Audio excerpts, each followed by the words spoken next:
வெண்முரசு. காண்டீபம் 66. பகுதி 5. தேரொட்டி 31. வாசிப்பது சந்தீப். நான் இழுபடுகையில் வில்லின் இரு முனைகளையும் சீராக இழுக்குமெனில் மட்டுமே அம்பு நேராக செல்லும் என்று அர்ஜுனன் சொன்னான். விசை தோளிலிருந்து நாணுக்கு செல்கிறது. நாணிலிருந்து தண்டுக்கு. தண்டிலிருந்து அம்புக்கு. தண்டின் இருமுனைக்கும் விசையை பகிர்ந்தளிப்பது நாண். எனவேதான் வில்லின் நாண் ஒற்றைத் தோலில் அமைந்திருக்க வேண்டும் என்கிறார்கள். எருமையின் கொம்பின் அடியிலிருந்து பின்கால் குளம்பு வரைக்கும் வளைந்து செல்வதாக தோலைக் கீறி எடுத்து நாணை அமைக்கிறார்கள். நீர் அருந்துவதற்காக பின்காலை உலர்ந்த கரையில் வைத்து முன்னங்காலை நீர் விளிம்பில் வைத்து வாயை நீட்டி நீரை தொடும் ஒரு எருமை ஒவ்வொரு நாளிலும் என் விழிகளுக்கு வந்து போகும் வில்லை நிறுத்தி காலால் அதன் நுதிப்பற்றி நாணை இழுத்து விம்மலோசை எழுப்பினான். நாணுக்கு உகந்தது தோலே. ஏனெனில் பிற அனைத்தை விடவும் சுருங்கி விரிவதும் வலுக்கொண்டதும் அது. மானுட உடலே தோலினும் நாணால் இழுத்துக் கட்டப்பட்டது என்று சரபஞ்சரம் என்னும் நூல் சொல்கிறது. உடலுக்குள் நூல் ஒன்று செல்கிறது. உள்ளே பல 100 அம்புகள் ஏவப்படுகின்றன. உள்ளேயே அவை இலக்கை கண்டுகொள்கின்றன. சுபத்திரை அவன் சொற்களை கேட்டுக்கொண்டு நின்றிருந்தாள். அவள் கண்களைப் பார்த்து, என்ன என்றான். இல்லை என்று அவள் தலை அசைத்து புன்னகைத்தாள். சொல் என்றான். நீங்கள் சொல்லிக் கொண்டிருப்பது விற்கலை என்றே தோன்றவில்லை என்றாள் அவள். எந்தக் கலையும் அதன் நடைமுறையிலிருந்தே தொடங்கும். அதன் நெறிகளை நோக்கி வளரும். அதன் தத்துவம் நோக்கி ஒடுங்கும். ஒளிகொண்டு தரிசனம் ஆகும் என்றான் அர்ஜுனன். புன்னகைத்து அது எளிய ஒற்றைச் செயலென சிறுக்கும் என்பது உலகியல் என்றாள். விற்கலை இலக்கின் மீதான விளைவென சிறுப்பது என ஒருமுறை நீ சொன்னாய். தேர்ந்த விற்கலை வீரனுக்கு இலக்குகள் ஒரு பொருட்டல்ல, தொடுக்கும் அனைத்து இலக்குகளையும் வென்றுவிட முடியும் என்று அவன் அறிந்தபின் அறைகூவலென இருப்பது அவனது உடலிலும் உள்ளத்திலும் உள்ள எல்லைகள்தான். விற்கலை என்பது அம்பென, வில்லென, தொடுக்கும் தோளென தன்னையே ஆக்கிக் கொள்ளல். அதன் உச்சம் வெறும் விழையென எண்ணமென முழுமை கொள்ளல். அவள் புன்னகைத்து, அறியேன். ஆனால் நீங்கள் இதை சொல்லும்போது ஒவ்வொரு வார்த்தையிலும் உங்கள் முழு உயிரும் வந்து அமைவதைக் காண்கிறேன். உங்களுக்கு மாற்றாக இச்சொற்களை எடுத்து வைக்கிறீர்கள் என்று தோன்றுகிறது. அவற்றின் பொருள் என்னவென்றாலும் அவை என்னிடம் சொல்லப்படுகின்றன என்பதே என்னை உளங்கிளறச் செய்கிறது என்றாள்.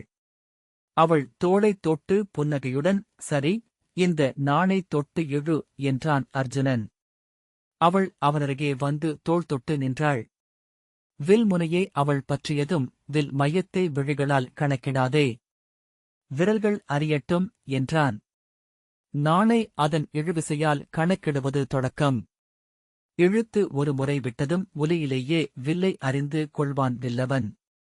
நாணிழுத்து செவி வரை நிறுத்தி அம்பு தொடுத்ததும் அவள் விழிகள் இலக்கை கூர்ந்தன. அவள் தோள்களைத் தொட்டு மறுகையால் வில்பிடித்து அவள் கைகளைப் பற்றியபடி அவன் என்றான்.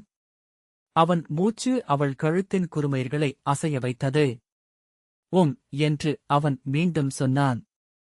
அம்பு பறந்து சென்று இலக்கைத் தாக்கி நின்றாடியது. அவள் வில்லை தாழ்த்திய பின் தலை குனிந்து கொண்டாள். அவள் தோள்களைத் தொட்டு, என்ன என்றான். இல்லை என்றபின் அவள் வில்லை கொண்டு சென்று பீடத்தில் வைத்தாள். என்ன என்றபடி அர்ஜுனன் அவள் பின்னால் சென்றான். சொல் என்ன என்றான். அவள் அவன் கண்களை நிமிர்ந்து நோக்கி நாணம் திரண்ட விழிகளுடன் அந்த அம்பு விடும்போது என்றாள். என்ன என்றான் அர்ஜுனன். அந்த அம்பு விடும்போது அதுவும் ஓர் உச்சகணம் போல் இருந்தது என்றாள். புரியாது திரும்பி இலக்கை நோக்கிவிட்டு அவளைப் பார்த்து, ஆம், அது ஓர் உச்சகணம்தான். இன்னும் அரிய இலக்கை எடுப்போம் என்றான். போதும் என்றபடி அவள் பீடத்தில் அமர்ந்தாள். எளிதில் சலிப்புற்று விடுகிறாய் என்றான் அர்ஜுனன். என்னை தீட்டித் தீட்டி கூர்ப்படுத்திக் கொள்ள விரும்பவில்லை. அது பொருளற்றது என்று தோன்றுகிறது. இதோ இங்குள்ள இக்கூழாங்கற்கள் அனைத்தும் வான்மழையாலும் காற்றாலும் மென்மையாக்கப்பட்டவை. அதைப்போல இருக்கவே நான் விழைகிறேன் என்றாள். ஏன் என்றான் அர்ஜுனன். ஒரு செயலின் பொருட்டு கூர்மையாக்கப்பட்டவை படைக்கலங்கள்.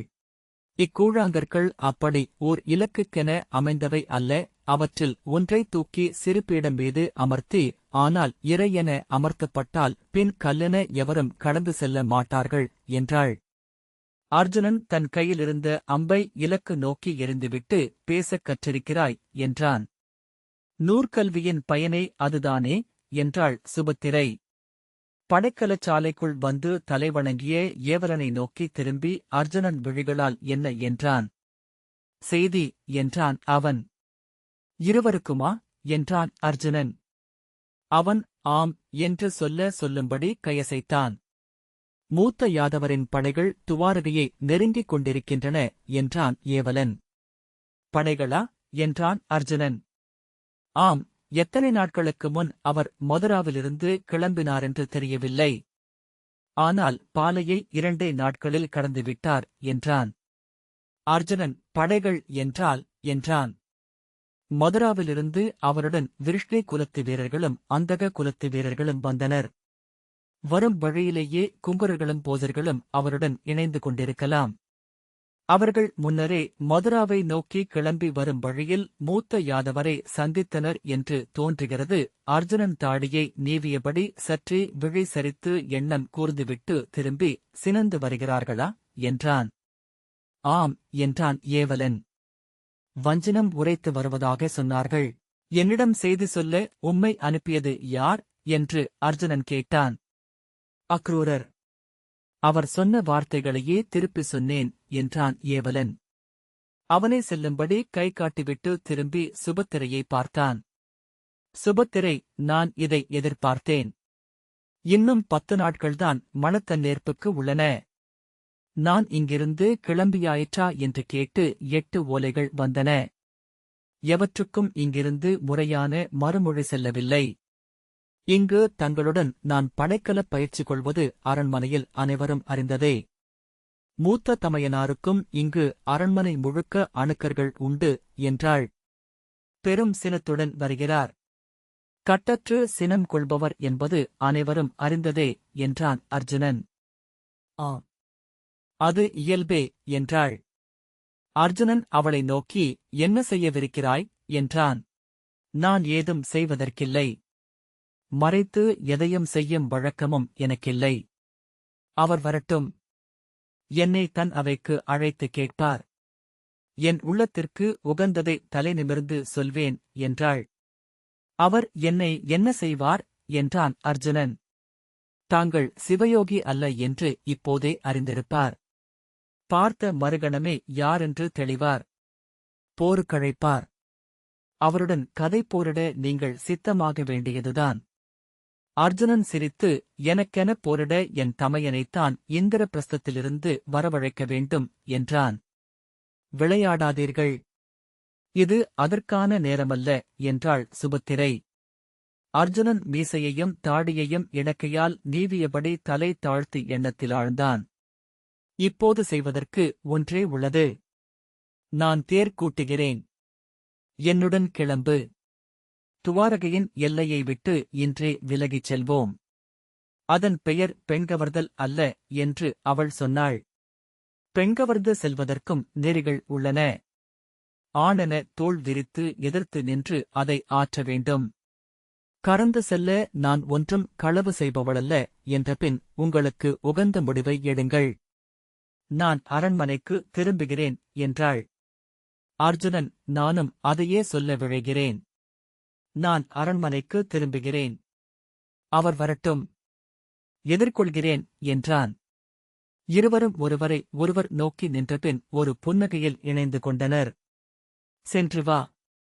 இந்திரபிரஸ்தத்தின் இளைய பாண்டவன் இத்தனை சிறிய களங்களில் தோற்பதற்காக வில்லெடுத்தவன் அல்ல என்றபின் அவள் தோளைத் தொட்டு வருகிறேன் என்றான். அந்தத் தொடுகை அவளை மலரச் செய்தது. புன்னகையுடன் அவள் தலையசைத்தாள். தன் அறைக்கு வந்து நீராடி ஆடை அணிந்தபின் நூலறைக்குச் சென்று வில்நூல் ஒன்றை எடுத்து படிக்கத் தொடங்கினான். அவன் அணுக்கன் வாயிலில் வந்து நின்று நிழலாட்டம் அடித்தான். விழுதூக்கிய அர்ஜுனனிடம், படைகள் நெருங்கிக் கொண்டிருக்கின்றன என்கிறார்கள். நகரமே அச்சத்தில் இருக்கிறது என்றான். நகரம் எதற்கு அச்சப்பட வேண்டும் என்றான் அர்ஜுனன். மூத்த யாதவர் வருவது தங்களுக்காகவே என்று அனைவரும் அறிவர் என்றான் அணுக்கன். ஆம் என்றான் அர்ஜுனன். எவ்வகையிலோ நீங்களும் இளவரசியும் கொண்ட விழைவை இந்நகர் ஒப்புக்கொண்டது. வெளிக்காட்டாமல் அதை கொண்டாடியது.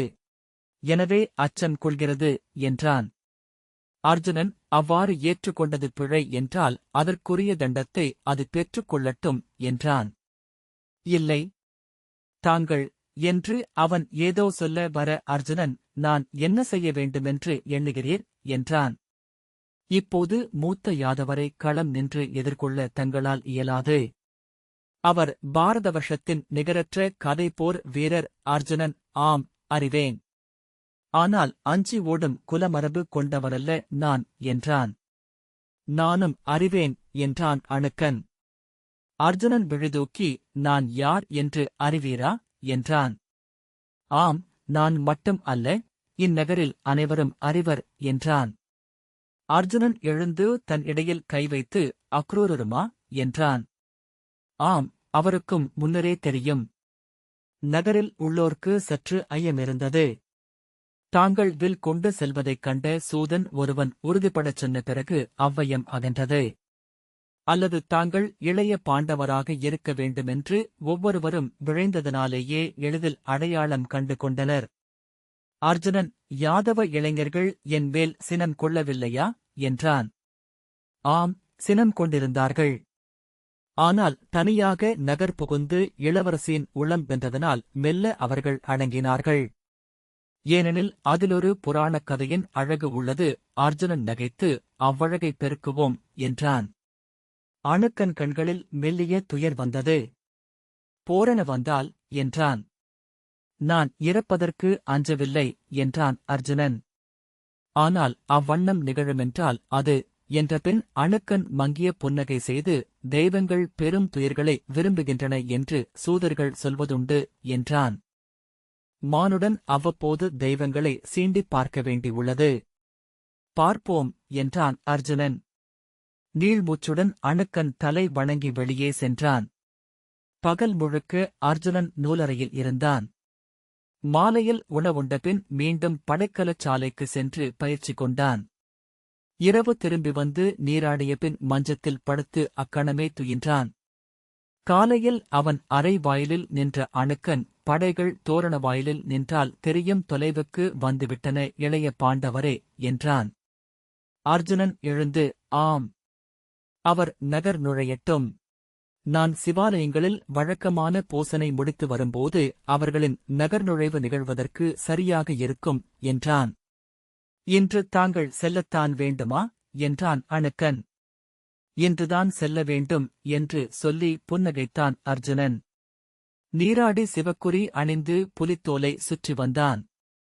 பூசனைப் பொருட்களுடன் அணுக்கன் தொடர ஒற்றை புறவித் தேரில் ஏறி தென்மேற்கு திசை நோக்கிச் சென்றான். இணைச்செண்டு வழிக்கு அருகே தேர் சென்றபோது நிறுத்தச் சொல்லி தேரின் தண்டில் தட்டினான். தேர் நின்றதும் இறங்கிச் சென்று செண்டுவெளியின் உள்ளே நடந்து போய் செம்மண் விரிந்து கிடந்த அந்த முற்றத்தை நோக்கி நின்றான். அன்றும் குருதி ஊறியிருப்பதாக தோன்றியது. காலையொளி வானில் முகில்களின் ஓரங்களில் மட்டும் சிவப்பாக ஊறியிருக்க அந்த மண் கடற்காற்றில் மெல்லிய புழுதி இலைகளை எழுப்பியபடி இருந்தது. இருளுக்குள் ஒரு கணத்தில் 10,000 ஆடுகள் முட்டி மோதி அலை அடித்து நின்ற காட்சி வந்து சென்றது. திரும்பி வந்து தேரிலேறிக் கொண்டு செல்க என்றான். தேர் சென்று சிவன் ஆலயத்துக்கு முன் நின்றது. இறங்கி ஆலயத்தை நோக்கி செல்கையில் உடன் வந்த அணுக்கனிடம் அரிஷ்டநேமி பற்றி ஏதோ கேட்க வேண்டுமென்று எண்ணினான். ஆனால் மறுகணமே அவ்வெண்ணம் கை நழுவி நீரில் விழுந்த எடைமிக்க பொருள் போல் நெஞ்சுக்குள் சென்றது. அரிஷ்டநேமி அந்நகர் விட்டு சென்றபின் ஓரிரு நாட்களிலேயே அந்நகரம் அவரை மறந்தது. தவறியும் கூட எவரும் அவர் பெயரை சொல்லாமலாயினர். அத்தனை முழுமையான மறதி என்பது உள்ளம் திட்டமிட்டு நிகழ்த்துவது. அது அத்தனை பேரிலும் ஒரே தருணத்தில் நிகழும்போது மட்டுமே அத்தனை பேராற்றல் கொண்டதாக ஆகிறது. அவரை திராட்சைச் சாற்றை கலத்தில் மூடி 100 ஆண்டு காலம் புளிப்பதற்காக மண்ணில் புதைத்து வைக்கும் தேரல் சமைப்பவர் போல அந்நகரம் தன் உள்ளாழ்த்தில் எங்கோ மறைத்து வைத்தது. அங்கு நிகழ்ந்தவற்றை சூதர்களும் மறந்தனர். ஒருநாள் நகர்சதுக்கத்தில் வந்து கைமுழவை மீட்டிப் பாடிய தென்திசைச் சூதன் ஒருவன் அரிஷ்டநேமி 7 ஆழுலகங்களில் சென்று மானுடரின் விழைவுகளை ஆளும் தெய்வங்களை பார்த்த கதையை பாடினான். கடுங்குளிர் பரவிய இருளால் ஆன நீர் பேரிரைச்சலுடன் ஓடும் ஆறொன்றால் சூழப்பட்ட முதல் உலகம். கசக்கும் அமிலத்தாலான 2வது உலகம். கொந்தளிக்கும் எரிகுழம்பால் சூழப்பட்ட 3வது உலகம். கண்ணொளிரும் நாகங்களால் சூழப்பட்ட 4வது உலகம். பறக்கும் கூரிகிர் தெய்வங்களால் சூழப்பட்ட 5வது உலகம். செவி உடையும் பேரமைதியால் வேலியிடப்பட்ட 6வது உலகம். கரைத்தழிக்கும் இன்மையால் சூழப்பட்ட 7வது உலகம். ஒரு சில வரிகளுக்குள்ளேயே அவன் பாடலைக் கேட்டு ஒவ்வொருவராக விலகி செல்லத் தொடங்கினர். பாடி முடிக்கையில் சதுக்கத்தில் அவன் மட்டுமே இருந்தான். திகைப்புடன் தன்னைச் சூழ்ந்த வெறுமையை பார்த்தபின் குறுக்கிணை தாழ்த்தி தரை தொட்டு தலையில் வைத்து வணங்கி அவன் திரும்பிச் சென்றான். அதன்பின் அவரைப் பற்றி பாடும் எவரும் நகருக்குள் நுழையவில்லை. 7 சிவாலயங்களில் முறையே வணங்கி நீரும் வில்வமும் செவ்வரளியும் கொண்டு நெற்றியிலும் சென்னியிலும் சூடி அர்ஜுனன் திரும்பினான். ஆலயத்தில் அவனைப் பார்த்த சிவநெறியினர் அனைவர் விழிகளிலும் ஒன்றே இருந்தது. திரும்பி ஒளி எழத் தொடங்கியிருந்த சாலைக்கு வந்து தேரில் ஏறிக்கொண்டபோது எதிர்வந்த அனைவர் விழிகளும் அவனைக் கண்டு திகைத்தன. இறந்தவன் உயிர் கொண்டு வருவதை பார்ப்பது போல என்று எண்ணிக்கொண்டான். அவனது தேர் மீண்டும் விருந்தினர் மாளிகைக்கு வருவதற்குள்ளாகவே இடுங்கிய சாலையின் இருபுறங்களிலும் புறவிகளில் வந்து சூழ்ந்து கொண்ட யாதவ வீரர்கள் அவனை மறித்தனர்.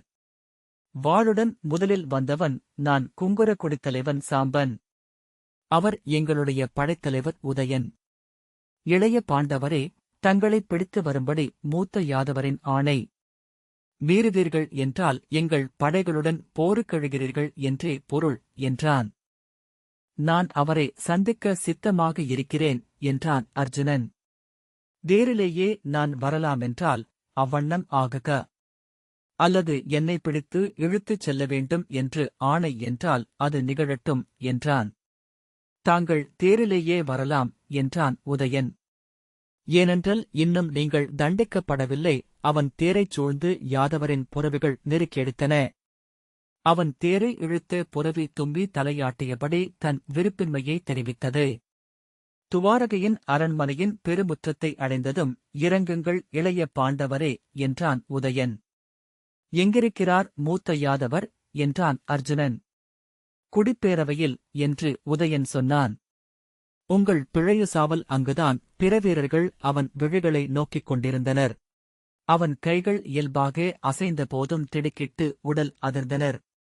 அர்ஜுனன் நிமிர்ந்த தலையுடனும் சீரான காலடிகளுடனும் அரண்மனையின் இடைநாழிகளில் நடந்தான். வேலுடனும் வாளுடனும் 2 நிரைகளில் காவல் நின்ற வீரர்கள் அவனை வியப்புடன் நோக்கினர். தலை வணங்கி வழி திறந்த ஏவலர்கள் கையசைவில் ஆணை பெற்று ஓடி செய்தி அறிவிக்கச் சென்ற வீரர்கள் அனைவர் விழிகளும் ஒரே உணர்வையே கொண்டிருந்தன. அணுகும்போதே குடிப்பேரவையின் கலைந்த பேரொலியை அர்ஜுனன் கேட்டான். உள்ளே சென்று அவன் வரவை அறிவித்து ஏவலன் தலைவணங்கி அவன் உள்ளே செல்லலாம் என்று கை காட்டினான். உதயன் நெருங்கி அவை புகுங்கள் இளைய பாண்டவரே என்றான். அர்ஜுனன் கதவை கடந்து உள்ளே சென்றதும் அதுவரை ஓசையிட்டுக் கொண்டிருந்த பேரவை அமைதியடைந்தது. பின் சினம் கொண்ட யானை போல் அது நீள் மூச்சொன்றை எழுப்பியது. அர்ஜுனன் தலைவணங்கி பேரவைக்கு என் பணிவை அறிவிக்கிறேன் என்ற பின் திரும்பி அரியணை அருகே பொற்பிடத்தில் அமர்ந்திருந்த பலராமரை பார்த்து மூத்த யாதவரையும் அரசரையும் வணங்குகிறேன் என்றான். வெயிலில் அலைந்தமையால் பழுத்து செம்பு நிறம் கொண்டிருந்த பெரும் கரங்களை தன் மடியில் கோத்து வைத்து பற்களைக் கடித்தபடி பலராமர் அவனை நோக்கிக் கொண்டிருந்தார். அவனுக்கு பீடம் ஏதும் அளிக்கப்படவில்லை. எதிரிலிருந்து அக்ரூரர், சிவயோகியே, தாங்கள் குற்றம் சாட்டப்பட்டு இந்த அவைக்கு வந்துள்ளீர். தாங்கள் இந்த அவையை ஏமாற்றிவிட்டீர்கள் என்றும் இளவரசியிடம் மாற்றொரு கொண்டு பழகினீர்கள் என்று குற்றம் சாட்டப்பட்டிருக்கிறீர். தங்களை அதன் பொருட்டு தண்டிக்க வேண்டுமென்று யாதவர்களின் குலத்தலைவர்கள் விரும்புகிறார்கள் என்றார். அர்ஜுனன் சற்றே தலை சாய்த்து வணங்கினான். குடித்தலைவர் ஒருவர் எழுந்து தங்கள் பெயரென்ன என்று அவைக்கு சொல்லுங்கள் என்றார். ஃபால்குனன் என்றான் அர்ஜுனன். சென்ற சில ஆண்டுகளாக நான் வாமார்க்க சிவாசாரத்தில் ஒழுகி வருகிறேன். அவர் குலம் என்றார். அவன், நான் அஸ்தனபுரியின் அரசர் பாண்டுவின் மைந்தன். இந்திரபிரஸ்தம் ஆளும் யுதிஷ்டிரரின் இளையோன். என்னை அர்ஜுனன் என்றும் பார்த்தன் என்றும் அழைப்பார்கள் என்றான். அவை முழுக்க மெல்லிய முணுமுணுப்பு கடந்து சென்றது. இதை மறைத்து இங்கு ஏன் இத்தனை நாள் இருந்தீர்கள் என்றார் ஒரு குடித்தலைவர். நான் மறைக்கவில்லை, கூறவும் இல்லை. ஏனெனில் கூறும்படி இந்த அவையோ அரசோ என்னை கோரவில்லை. நான் யார் என்பது அரசருக்குத் தெரியும். அவரே இந்நாட்டின் காவலர் என்பதனால் நான் இந்நாட்டை ஏமாற்றவில்லை என்றான். அக்ரூரர் இளைய யாதவரை பார்த்து, தங்கள் சொல்லை அவை நாடுகிறது என்றார். ஆம், எனக்குத் தெரியும் என்றார் இளைய யாதவர். நான் எதையும் பேரவையிடம் ஒளிப்பதில்லை. இளைய பாண்டவர் எனது தோழர். ரைவத மலையில் இத்தோற்றத்தில் அவரை பார்த்தபோது பிறர் அவரை எளிதில் கண்டு கொள்ள முடியாதென்று தோன்றியது. எனவே இவ்வுருவிலேயே இங்கு வரும்படி நான் ஆணையிட்டேன். கைகளை பீடத்தில் அறைந்தபடி முன்னால் சாய்ந்து, எதற்கு என்று உரத்த பெருங்குரலில் பலராமர் கேட்டார். என் தங்கையை மணம் கொண்டு செல்வதற்கு என்றார் இளைய யாதவர். வெடிப்போசையுடன் தன் தொடையில் அறைந்தபடி எழுந்து, என் ஆணையை மீறி தங்கையை பிறனுக்கு அளிக்க துணிந்து விட்டாயா? தனி அரசொன்றுக்கு தலைவன் என்று ஆணவம் கொண்டாயா? இப்போதே உன்னை தனிப்போருக்கு அழைக்கிறேன் என்றார். இல்லை மூத்தவரே என்று இளைய யாதவரும் எழுந்தார். ஆணவமில்லை இது. என் தங்கையின் உள்ளம் எதை விரும்புகிறது என்று அறியும் விழைவு மட்டுமே. தாங்கள் அமைக்கவிருக்கும் மணத்த நேர்ப்பை நான் மறுக்கவும் இல்லை. அதை குலைக்க எண்ணவும் இல்லை. மணத்த நேர்ப்பை தங்கை விழைகிறாளா என்று அறிய விரும்பினேன். அவளுக்குரிய மணமகன் என்று இளைய பாண்டவரை அவள் எண்ணினால் கூட அவரிடம் மணத்த நேர்ப்புக்கு வந்து போட்டியில் பங்கேற்று வென்று செல்லவே நான் ஆணையிடுவேன். இங்கு இவர் வந்ததும் தங்கியதும் தங்கையுடன் பழகியதும் அறப்பிழை அல்ல என்றார். யாதவ குலப்பெண்கள் ஆண்களுடன் பழகுவதும் தங்கள் உள்ளம் என்ன என்று அறிந்து கொள்வதும் இப்போது மட்டும் நிகழ்வதும் அல்ல. அவர்கள் தங்கள் மூதன்னையருக்கு உகந்தவற்றையே செய்கிறார்கள். இதை மூதன்னையர் விலக்குவாரென்றால் இப்போது இங்கு எரியும் விளக்குகளில் ஒன்றாவது அணையட்டும் என்று இளைய யாதவர் தொடர்ந்தார். இந்த அவை அதற்குச் சான்றாகட்டும். பலராமர் திரும்பி பேரவையின் கூடத்தில் எரிந்த நெய்யகல் சுடர்களை மாறி மாறி பார்த்தபின் மெல்ல தோள் தளர்ந்து மேல் மூச்சு விட்டார். அர்ஜுனன் புன்னகையை அடக்கியபடி தலை குனிந்தான். பின் நிறையில் யாரோ மூத்தவர் இங்குள்ள சாளரங்களில் ஒன்றைத் திறந்து அதன் பின் சுடர்களில் ஒன்று அணைகிறதா என்று பார்த்திருக்க வேண்டும் என்றார். இரு மெல்லிய சிரிப்பொலிகள் கேட்டன. அர்ஜுனன் அவனைப் பார்க்க அவன் விழிகள் சிரிப்புடன் அர்ஜுனன் விழிகளை சந்தித்தன. பலராமர், அவ்வண்ணமெனில் இவன் பிழையேதும் செய்யவில்லை என்கிறாயா என்றார். எனது ஆணையையே நிறைவேற்றினார். பிழை செய்திருந்தாரென்றால் அது நான் செய்த பிழைதான் என்றார் இளைய யாதவர். இளவரசியை உள்ளம் கவர்வதற்கு நீங்கள் முயன்றீர்களா என்று அக்ரூரர் அர்ஜுனனிடம் கேட்டார். இது என்ன வினா அமைச்சரே?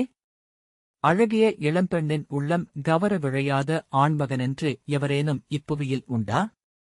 அத்தனை முதியவனா நான் என்றான் அர்ஜுனன். அவையில் பலர் சிரித்துவிட்டனர். அவனை நோக்கி திரும்பி சினத்துடன் கையசைத்து அக்ரூரர், இது நகையாட்டல்ல என்றார். ஆம், உள்ளம் கவர முயன்றேன் என்றான் அர்ஜுனன். கவர்ந்துளேனா என்று இளவரசி சொல்வார்கள். அனைவரும் அவையில் பெண்டிரின் பகுதியை நோக்கினர். அவையில் வலப்பக்க கீழ்நிறையில் இளைய யாதவரின் 8 அரசியரும் அமர்ந்திருந்தனர். சத்யபாமை எழுந்து இளவரசியை அவைக்கு கொண்டு வந்து உசாவும் மரபு யாதவருக்கில்லை. பெண்ணை வினவவோ தண்டிக்கவோ யாதவகுடியில் ஆண்களுக்கு உரிமையில்லை என்றாள். பலராமர் தத்தளிப்புடன், ஆம், ஆனால் நான் என்றார். சத்யபாமை மேலும் சினமெழுந்த குரலில், பெண்ணின் நடத்தை என்பது அவளுடைய அகச்செயல். அதில் தந்தைக்கோ கதமையனுக்கோ கணவனுக்கோ சொல்லில்லை என்பதே யாதவ நெறி. அவளுடைய பிழையோ நிறைவழிவோ கண்டறிய வேண்டியவர் அவள் அன்னை. இங்கு அவள் அன்னையின் இடத்திலிருக்கும் நான். எங்கள் முடிவு இங்கெழுந்தருளியுள்ள மூதன்னையர் சொல் என்றாள். அவ்வண்ணமெனில் நீங்களே உசாவி உரையுங்கள் என்றார். நான் அவளிடம் கேட்டேன் என்றாள் சத்யபாமை. பலராமர் தயக்கத்துடன் என்ன சொன்னாள் என்றார். இளைய பாண்டவரை அன்றி பிறிதொருவரை மணமகனாக ஏற்க முடியாது என்று சொன்னாள். குளிர் நீர் கொட்டப்பட்ட யானை போல் உடல் விதிர்க்க பலராமர் நின்றார். ஏதோ சொல்வதற்காக எழுந்த அவர் இரு கைகளும் தளர்ந்தவை போல் தொடையுரசி விழுந்தன. குலத்தலைவர் ஒருவர், பிறகென்ன? யாதவ முறைப்படி திருமணமே முடிந்துவிட்டது. இனி எவருக்கும் சொல்லில்லை என்றார். இல்லை, இதை நான் ஒப்புக்கொள்ளப் போவதில்லை என்று கை தூக்கி கூவியபடி அரங்கின் முகப்புக்கு வந்தார் பலராமர். என் உயிர் உள்ள அளவும் இவனை அவள் கொள்ள ஒப்புக்கொள்ள மாட்டேன். அது நிகழப்போவதில்லை என்றார். சத்யபாமா, இனி மணத்தன்னேற்பு நிகழ முடியாது. அவளது தன்னேற்பு முடிந்துவிட்டது என்றாள். என்ன செய்வதென்றியாது பதறும் உடலுடன் மேடையில் பலராமர் சுற்றி வந்தார். உடைந்த குரலில், நான் ஒப்புக்கொள்ள மாட்டேன், எவ்வகையிலும் ஒப்புக்கொள்ள மாட்டேன் என்றார். என்ன செய்ய எண்ணுகிறீர்கள் மூத்தவரே என்றாள் சத்யபாமா. அவளை இங்கிருந்து அழைத்துச் செல்வேன். மதுராவில் என் குலத்துக்கு முன் நிறுத்துகிறேன். அங்கு முடிவெடுக்கிறேன். அவள் இங்கிருந்து அவளை தாங்கள் கொண்டு செல்ல முடியாது என்று உறுதியாகச் சொன்னாள். இங்கிருக்கும் வரை அவளுக்கு நான் அன்னை. எந்த யாதவ பெண்ணும் அவள் விழைவை மீறி மனம் கொள்ள மாட்டாள். க்ஷத்ரியப் பெண் போல் யாதவப் பெண் அடிமையோ உடைமையோ அல்ல. அப்படியென்றால் என்றபின் நின்று சுற்றிலும் திரும்பிப் பார்த்து அருகே நின்ற சிறிய மண்டபத்தூணை ஓங்கி தன் கையால் அறைந்தார் பலராமர். அது விரிசல் விட்டு மேற்கூரை சற்று தணிய சரிந்தது. காலால் ஓங்கி உதைத்து அதை கிரிச்சிட உடைத்து கையில் ஏந்தி சுழற்றியபடி அர்ஜுனனை நோக்கி வந்தார். கைகளைக் கட்டியபடி விழிகளைக் கூட அசைக்காமல் அவன் நின்றான். அத்தூணைச் சுழற்றி அவனை அடிக்க வந்த அவர் அவ்வசைவின்மை கண்டு தயங்கினார். தங்கள் கையால் கொல்லப்படுதல் இந்நாடகத்தின் இறுதி அங்கமென்றால் அவ்வண்ணமே ஆகட்டும் மூத்தவரே என்றான் அர்ஜுனன். ஓசையுடன் அத்தூணை தரையில் வீசியபடி, என்ன செய்யவிருக்கிறாய் என்றார். இதோ இங்கிருக்கும் ஐங்குல யாதவருக்கும் அங்கு அமர்ந்திருக்கும் அரசருக்கும் அவர் அறத்துணைவியருக்கும் தங்களுக்கும் தலைவணங்கி ஒன்றை சொல்வேன். இந்த அவையிலிருந்து என் இல்லறத் துணைவியை அழைத்துக் கொண்டு நகர் நீங்கவிருக்கிறேன். எங்களைத் தடுக்கும் எவரும் என் வில்லுக்கு நிகர் நிற்க வேண்டும் என்றபின் அர்ஜுனன் திரும்பி சத்யபாமையை நோக்கி, முறைப்படி தங்கள் ஒப்புதலை மட்டுமே நான் கோர வேண்டும் பேரரசியே என்றான். ஆம், என் மகளை உங்களுக்கு கையளிக்கிறேன் என்றபின் சத்யபாமா திரும்பி தன் சேடியிடம், இளவரசியை அவைபுகச் சொல் என்றாள். அச்சொல்லுக்கு காத்திருந்தது போல் வாயிலுக்கு அப்பால் இருந்து இருபுறமும் சேடியரால் அழைத்து வரப்பட்டு சுபத்திரை தலைகுனிந்து கைகுப்பி மெல்ல காலடி எடுத்து வைத்து அவைக்கு வந்தாள். அவளைக் கண்டதும் அவை அறியாது வாழ்த்துலி எழுப்பியது. மூத்த யாதவர் ஒருவர், மணமங்கலம் பொலிக என்றார். அர்ஜுனன் அவையை குறுக்காக கடந்து சுபத்திரையின் அருகே சென்றான். சத்யபாமை சுபத்திரையின் வலதுகையைப் பற்றி அவனிடம் நீட்டி, கொள்க இளைய பாண்டவரே என்றாள். அவன் வியர்த்து குளிர்ந்திருந்த அக்கையைப் பற்றிக் கொண்டான். அவையில் வாழ்த்துலி எழுந்தது. இருவரும் சத்யபாமாவை தாழ் வணங்கினர். தங்கள் நச்சொற்கள் துணையிருக்க வேண்டும் என்றான் அர்ஜுனன். வீரரைப் பெறுக, குலக்கொடி அராது காலங்களை வெல்க என்று சொன்ன சத்யபாமா திரும்பி தன் அருகே நின்ற மங்கலச் செடியின் கையிலிருந்த எண்மங்கலம் அடங்கிய தாளத்திலிருந்து மலர்களையும் அரிசியையும் எடுத்து அவர்கள் தலைமேல் இட்டு வாழ்த்தினாள். சுபத்திரையின் கையைப் பற்றியபடி அவைக்கு வந்து நின்ற அர்ஜுனன் அரியணையில் அமர்ந்திருந்த இளைய யாதவரையும் அவையில் பதட்டத்துடன் எழுந்து நின்றுவிட்டிருந்த யாதவ குலங்களையும் நோக்கி தலை வணங்கிவிட்டு வாயிலை நோக்கி நடந்தான். பிடியுங்கள் அவனை என்று பலராமர் கூவினார்.